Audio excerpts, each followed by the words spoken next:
Hi, I'm Dr. Betsy Campisi. I'm an anthropologist, trauma survivor, PTSD survivor, and now I'm a trauma recovery coach. I spent years in therapy, worked hard, and tried to think my way out of trauma. It helped me get through big things, like my dissertation and my mother dying in hospice. But it did not heal my PTSD or my nervous system. And 12 years later, I was still with the same therapist and still frozen, anxious, and stuck in survival mode. And I actually normalized feeling like that. So if you felt like that after therapy, this video is for you. I want to reassure you that you're not unhealable. What failed was the method, not you. You are healable. You have incredible self-healing capacities. And I want to reassure you that that's the case, no matter whether you felt like you had any results in talk therapy or not.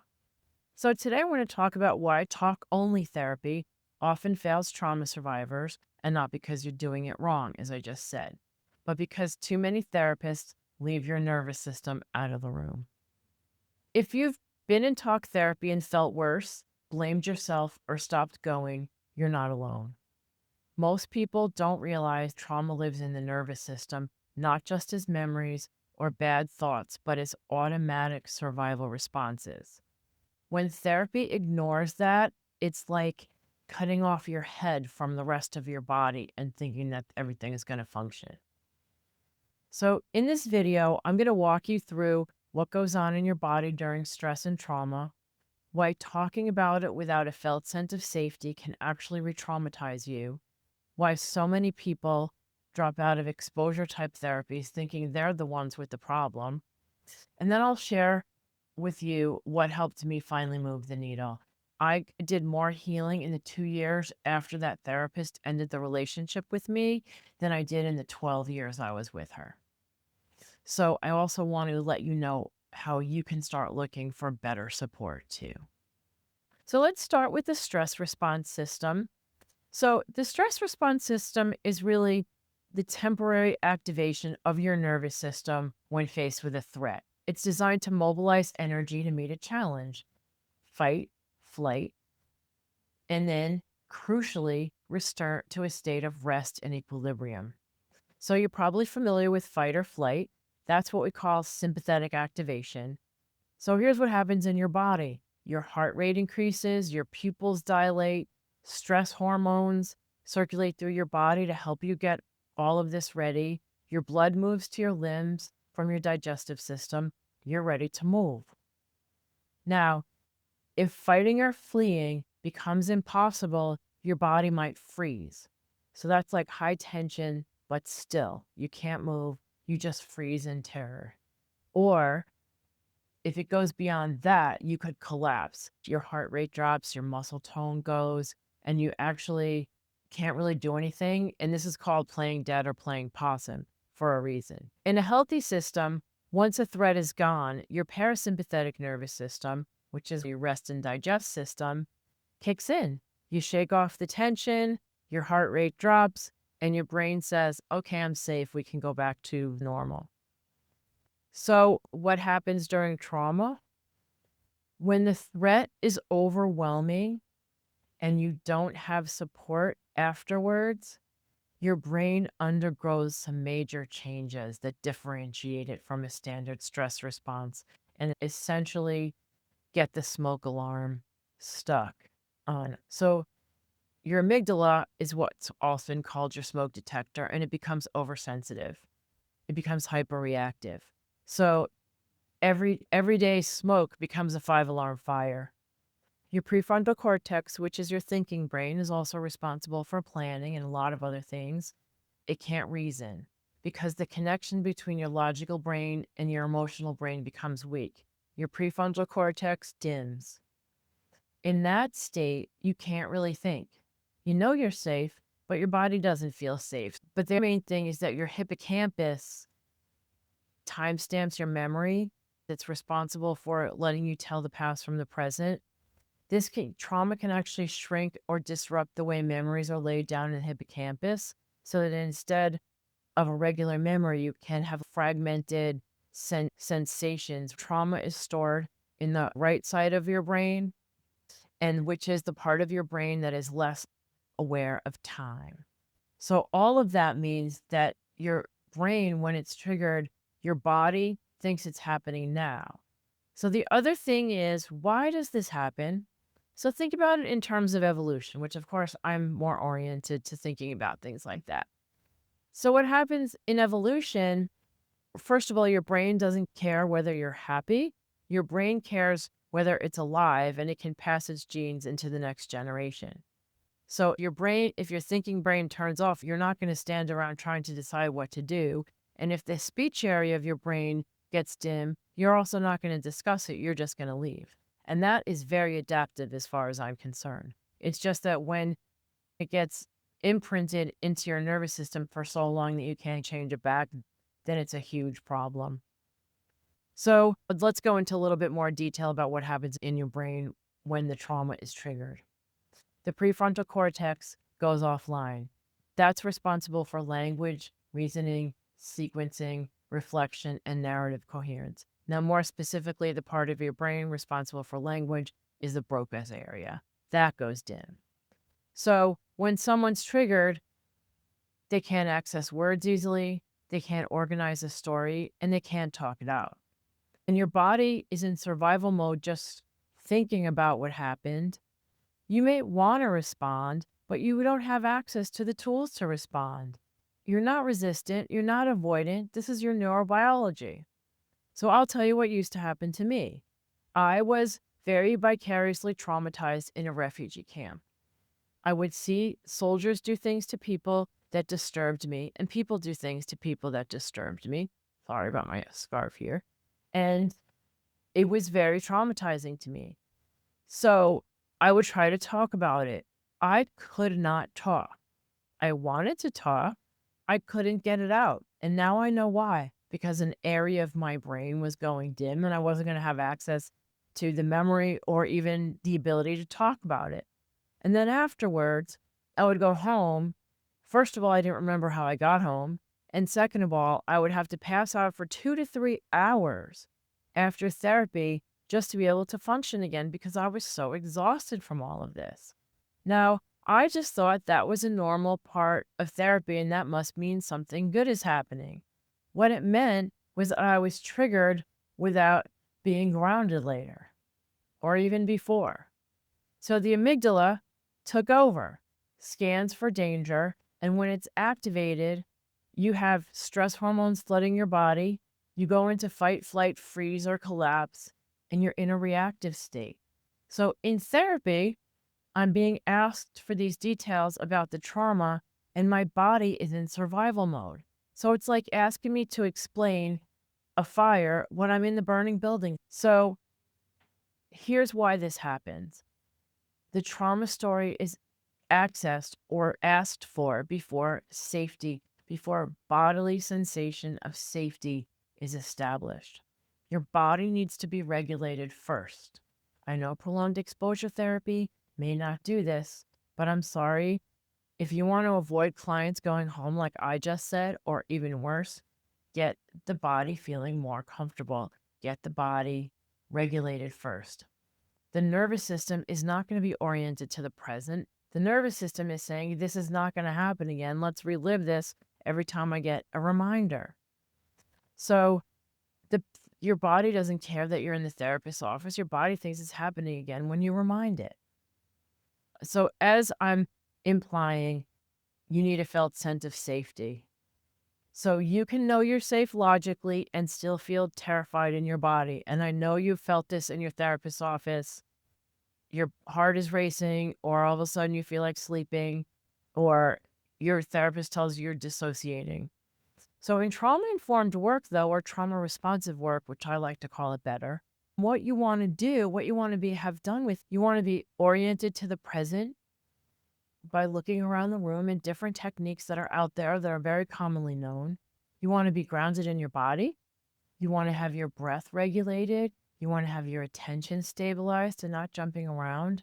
And without this foundation, it's premature to start talking about your trauma.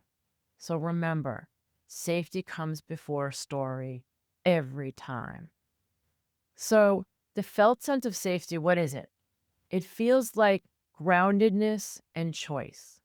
When the body feels safer, your thinking brain comes back online and you can talk about your trauma. And then if you're talking about your trauma triggers you, then you have to get it stabilized again at the end of the therapy or in the middle of the therapy. So once you can reliably regulate yourself, then you can talk about the past in a titrated way, which means going into it little by little, dipping in your toe one week, a little bit more the next week, always with your body being regulated and you going home and creating a daily practice of regulation. So with body-based paced approaches, you can relearn safety and reclaim more of your life. The other thing that bothers me about talk-only therapy with people who are inadequately trained to work with trauma is there's no psychoeducation. And this happened to me too. I was studying how people dealt with trauma through identity work and artwork, and I had no idea what was happening to me on an individual level. And I still didn't until I did my own research many years later. So I didn't know why my body was reacting the way it did, why I dissociated, why I froze. So when symptoms persist, then you're going to assume I'm broken, I'm doing this wrong, I'm resistant, or sometimes your therapist thinks you're resistant without even telling you. So you need to understand trauma reshapes your nervous system. Your symptoms are adaptive survival responses to get your genes into the next generation. But in the short term, adaptive survival responses, and it makes sense in the context of your trauma. When you understand this, when you receive psychoeducation, it decreases shame, it increases your nervous system capacity. You can start to trust yourself a little bit again. And education's not optional. Education is regulation, trauma work. So when we're talking about trauma stored in the nervous system, I just want to get a little bit more into this and let you know that trauma is stored in your whole body. It's not just your nervous system. It affects your muscles, digestion, immune function, sleep. Your amygdala is waking you up in the middle of the night. Your posture, your breath, your heart rate, your attention. I know a whole family of brothers that had a lot of domestic violence and religious abuse happening, and every single one of them is hunched over. Every single one. So if you're in therapy and you're only focused on talking, you're going to miss the frozen body, the braced shoulders, which I had, the clenched jaw, which I had a couple of years ago, the shallow breath, and the collapsed posture. And then your nervous system is stuck. And that's why a lot of trauma survivors say, I understand everything. I've analyzed my brain until I'm out of air, but nothing has changed. Because understanding alone can't release the body from this state. So I'm here to tell you, you really need to work with both your mind and your body. So you have to use top-down approaches, which are education, meaning, reflection, psychoanalysis, along with bottom-up approaches, breath, sensation, movement, rhythms of movement, restoring your rhythms of regulation, and all of that related material. You need to widen your window of capacity, also called window of tolerance. You need to learn how to recognize when you're dysregulated. You need to support your entire system in returning to safety. And actually, what you need to do, and I found this from personal experience, is you need to work on your body every day. Have that breath work practice. Have a walking meditation. Do some qigong. Do some yoga. But every day, do some just walking for 5 or 10 minutes. Just as long as it's a little bit of something every day, it's regulating to your nervous system. It's restoring capacity. It's restoring movement. So joy doesn't come from talking about pain endlessly. It comes from a body that finally feels safe enough to exhale.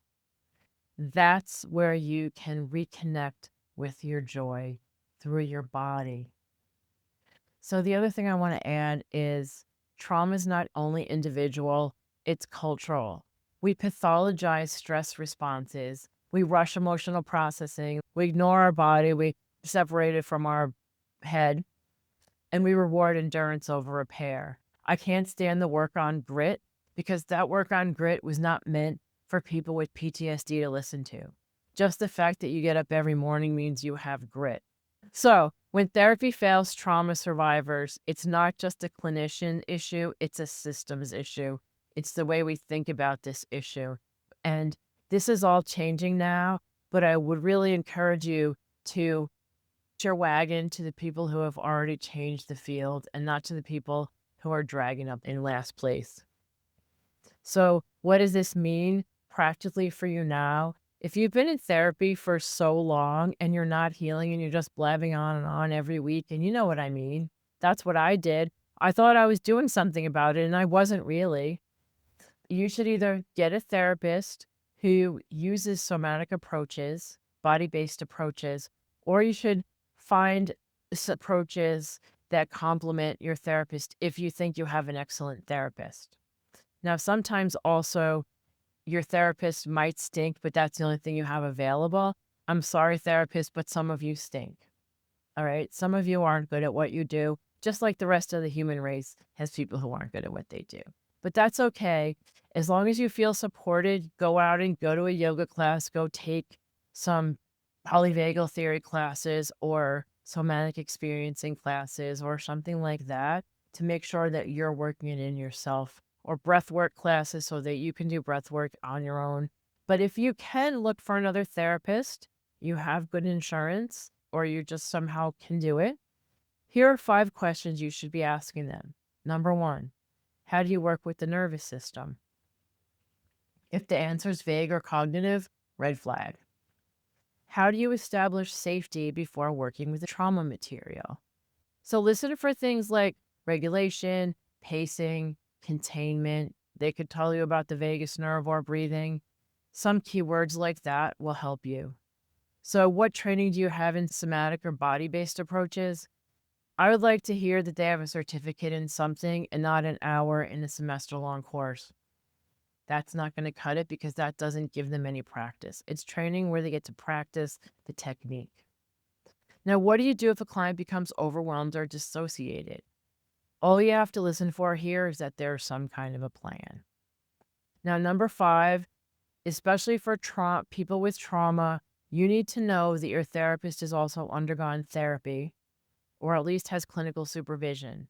So the supervision is a group that gets together to look at how they may be triggered by their clients, or their clients may have something come up that they don't really know how to address, and they get advice and reflection from other therapists. Now that's good. I'd like to also see that they've done their own therapy so that they don't either get triggered and take it out and have something inappropriate, some kind of inappropriate reaction to you, or have a countertransference issue that also makes you feel a little uncomfortable, which is not helpful when you have trauma.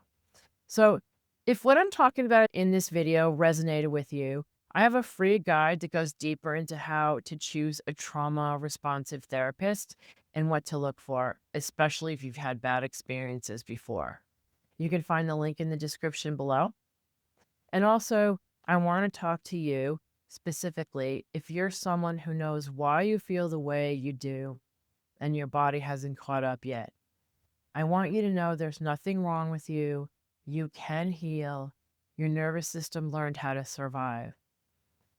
Healing's possible when we work with the whole human system.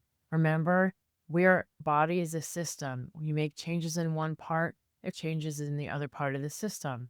There's hope.